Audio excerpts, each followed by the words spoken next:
All right, viewers, now shifting our focus to another breaking that we're tracking. Civil defense teams are working to recover the bodies trapped under the rubble after the massacre by Israeli forces in the Tulkarm Refugee camp, which resulted into a lot of casualties in the West Bank. At least 18 people have been killed by an Israeli strike on the Tulkarm Refugee camp in the occupied West Bank.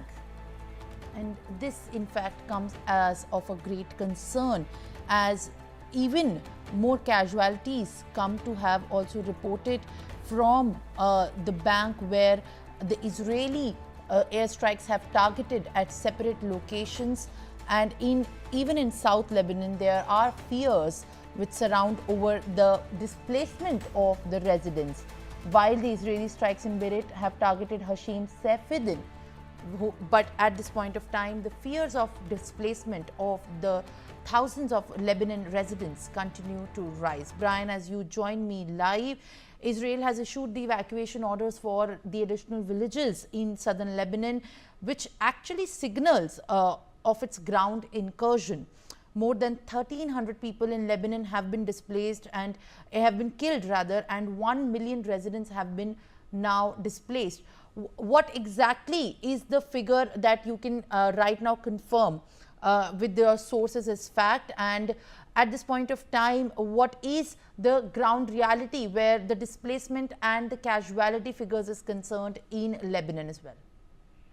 Well, Simran, definitely, the Israeli army has claimed responsibility for killing 15 Hezbollah members in airstrike that targeted a municipal building in Bint Jebel, which is in southern Lebanon. And according to Israeli military, also the building used to store weapons and was hit late Wednesday.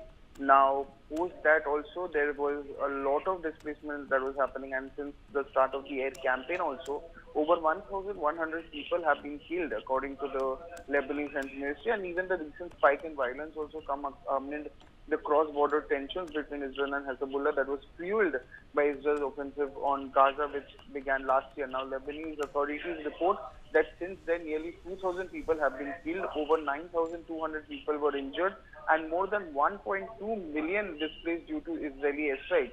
And there are also growing concerns from the international community, that the conflict could even spill over into a wider regional war.